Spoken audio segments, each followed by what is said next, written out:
मैं काम की मशीन नहीं हूँ। बैठ कहीं चाय पीते हैं, तू भी थक गई होगी मुझे भगाते भगाते। आज रश्मि को बार बार यही लाइन याद आ रहा था।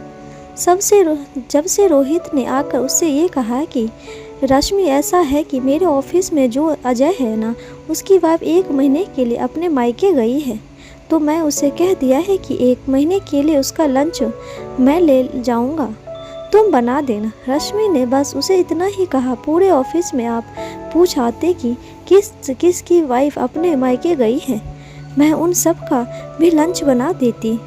रोहित तुरंत बोला, तुमसे तो कुछ कहना ही बेकार है, 1 महीने की ही तो बात है, क्यों किचकिच कर रही हो? जरा कुछ काम बोल दिया तुम्हें प्रॉब्लम शुरू हो जाती है। रश्मि बहुत कुछ बोलना चाह रही थी, पर कुछ सोच कर चुप रह गई। दूसरे दिन रश्मि दोपहर के खाने का काम खत्म कर बच्चों को खिलाकर थोड़ी देर आराम करने का सोच रही थी कि रोहित घर आ गए। आए तो आए, अपने साथ 2-3 दोस्तों को भी लेकर आए। आते ही बोले, रश्मि जरा चाय पकौड़े बना दो, मेरे दोस्त आए हैं, और हाँ जल्दी बना कर छत पर ले आना, हमें कुछ बात करनी है। तो हम छत पर ही जा रहे हैं। रश्मि ने, रोहित आप एक बार फ़ोन करके बता तो देते, मैं कुछ तैयारी कर लेती, बस इतनी जल्दी कैसे सब करूँगी? ऊपर से आप बोल रहे हैं कि मैं ये सब लेकर छत पर आ जाऊँ, कुछ तो शर्म करो। से नहीं होगा ये सब, अकेले आप कुछ मदद करो तो कर सकती हूँ। बस इतना सुनना था कि रोहित आग बबूला हो गया और बोला, बस तुम शुरू हो गई। तुम्हें करना क्या होता है घर में? जरा कोई एक्स्ट्रा काम बोला नहीं कि तुम हंगामा शुरू कर देती हो। तुम औरतों को घर के काम के अलावा और कुछ नहीं क्या होता है? रश्मि इस बात को उस समय बढ़ाना नहीं चाहती थी, क्योंकि रोहित के दोस्तों घर आए हुए थे, पर अब पानी सर से ऊपर जा चुका था। इसलिए एक योजना बनाकर रश्मि चुपचाप अपने काम में लग गई। रोहित के दोस्तों के चले जाने के बाद रश्मि ने रोहित से बात करनी चाहिए, पर रोहित थकान का बहाना बनाकर रूम में सोने चला गया। रश्मि ने अब एक निर्णय लिया और सुबह होने का इंतजार करने लगी। अगले दिन रविवार था, सभी की छुट्टी थी। रश्मि आज देर तक सोती रही। रोहित को बेड टी की आदत थी। उसकी नींद खुलने पर तो अपने बगल में रश्मि को देखकर कुछ परेशान सा हो गया। उसने रश्मि के सर पर हाथ रखा, पर देखा तो सब कुछ नॉर्मल था, तो उसे कुछ अटपटा सा लगा, क्योंकि रश्मि इतनी देर तक कभी बिस्तर पर होती नहीं थी। रोहित ने उसे जगाने की कोशिश की, पर आधे नींद में ही बोली, आज तुम लोग अपना देख लो, मेरे अपने कुछ प्लान्स हैं। रोहित को कुछ समझ नहीं आया। खैर, वो उठा और सबके लिए चाय बनाई।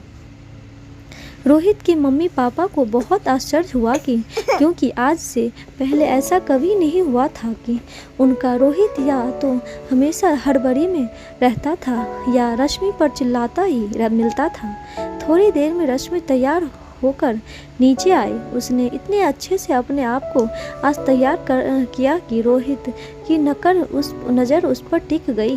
रश्मि इन सब की परवाह नहीं करते हुए अपने सास ससुर के पैर छुए और कहा, मम्मी पापा आज आप लोग खुद अपना रास्ता देख लो, मैं बाहर जा रही हूँ। रश्मि के ससुर ने पूछा, क्या हुआ बेटा, किसी ने कुछ कहा क्या? रश्मि ने कहा, नहीं कुछ नहीं हुआ, मैं अपने आप को कुछ समय देना चाहती हूँ। घर की जिम्मेदारियों में मैं अपने आप को ही भूल चुकी थी।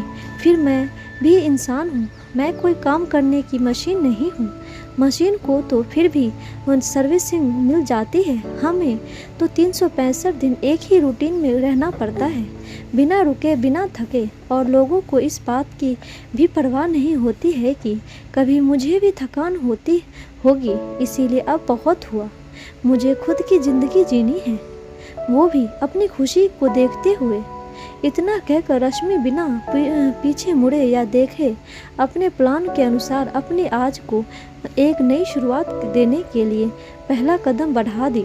रश्मि ने आज उस दिन को भरपूर जिया, अपनी नापसंद की मूवी देखी, लंच किया, अपनी अलग अलग अंदाज में फ़ोटो खिंचवाए, अपनी पसंद का वो काम किया जो शायद उसके मन के किसी कोने में बंद हो गया था। आज शायद पहली बार वो खिलखिलाकर हंस रही थी। रात के डिनर के बाद जैसे ही रश्मि ने घर में कदम रखा, रोहित और घर के सब लोगों ने उसके स्वागत में बहुत सी तैयारियां कर रखी थी।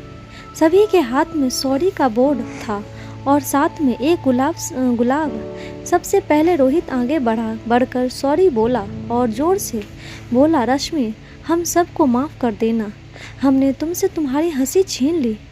तुम काम की मशीन नहीं, हमारे घर की वो मोटर हो जिसके बिना हम सबकी ज़िंदगी की गाड़ी रुक जाएगी। इतना सुनते ही आज काफ़ी सालों बाद रश्मि के होठों पर पहले वाली मुस्कान आ गई। घर के सारे लोगों को रश्मि की अहमियत समझ आ गई थी। दोस्तों, आपको ये कहानी कैसी लगी कमेंट बॉक्स में ज़रूर बताइएगा और लाइक शेयर सब्सक्राइब ज़रूर कीजिएगा और प्लीज़ अपने और अपनों का ध्यान रखिए, उनका सम्मान कीजिए। धन्यवाद।